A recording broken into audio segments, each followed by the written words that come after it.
में लिखा, शुद्ध काम करने वाले सामर्थ पे सामर्थ पाते जाएंगे। शुद्धता से रहने वाले सामर्थ पे सामर्थ पाते जाएंगे। वो स्ट्रॉन्गर स्ट्रॉन्गर, मजबूत के बाद मजबूत होते जाएंगे, जो शुद्ध काम करते जाएंगे। जब हम मसीह में नहीं थे तो हम जब प्रार्थना करने का टाइम आता था, हम प्रेयर करते थे।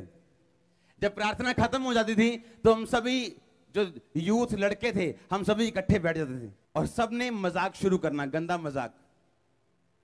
कभी किसी के बारे में, कभी किसी के बारे में, कभी किसी आंटी के बारे में, कभी किसी अंकल के बारे में।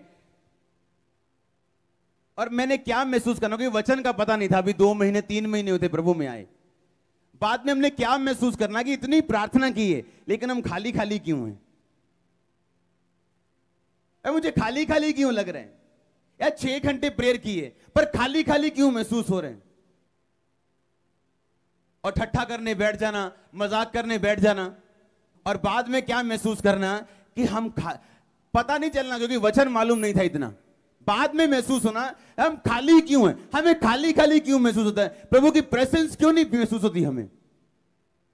एक दिन परमेश्वर का एक सेवक मिला, उसने बताया अगर तुम 20 साल की अनॉइंटिंग 2 साल में 6 महीने में लेना चाहते हो तो गंदे मजाक करना छोड़ो।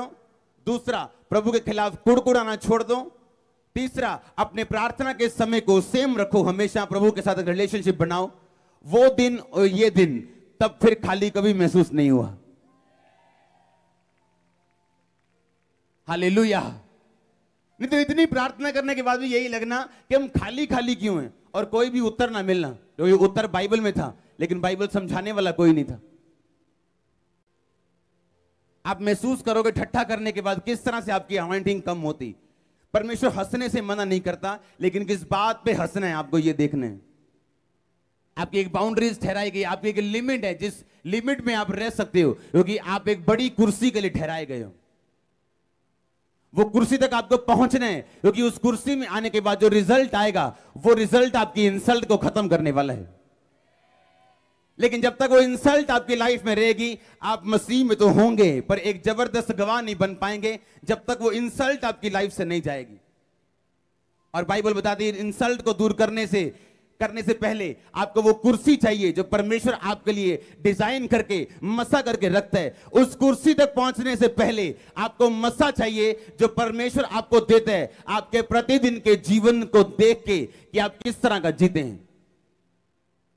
चर्च में हालेलुया बोलना बड़ा आसान है, आमीन बोलना बड़ा आसान है, वर्शिप करना बड़ा आसान है, लेकिन सोमवार मंगलवार जब अपने कामों पे आप लौट जाओगे तब पवित्रता में बना के रखना अपने आप को, यह मुश्किल है।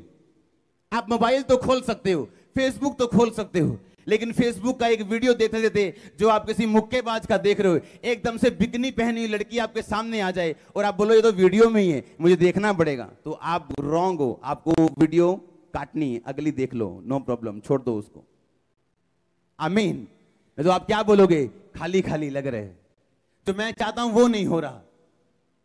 हाँ, क्योंकि वो कुर्सी जो परमेश्वर ने आपके लिए ठहराई, बिना मसे के, चाहे आप दाऊद की ना हो, पतरस की ना हो, आप उस कुर्सी पे नहीं बैठ सकते। आपकी आंखों के सामने कोई सीन आ सकता है, लेकिन उसको देखने और ना देखने की जिम्मेवारी आपकी है। शैतान आपको पाप की तरफ भरमा सकता है, लेकिन भरमाए जाना है कि नहीं, ये आपकी जिम्मेवारी है। हालेलुया। इसीलिए आज मसा किए गए थोड़े हैं और घूम रहे और कंफ्यूज्ड और दुखी ज्यादा हैं। इसलिए उसने कहा सबसे अधिक अपने मन की रक्षा कर। अपने पैसे की नहीं बोला, अपनी प्रॉपर्टी की नहीं बोला, किसी चीज की नहीं, कहता अपने मन की रक्षा सबसे अधिक कर, क्योंकि जीवन का मूल स्रोत तेरा मन है। आप अपने आप को मसे से भरा हुआ पाएंगे। आमीन। जितना लंबा ब्लेसिंग उतनी बड़ी चर्च।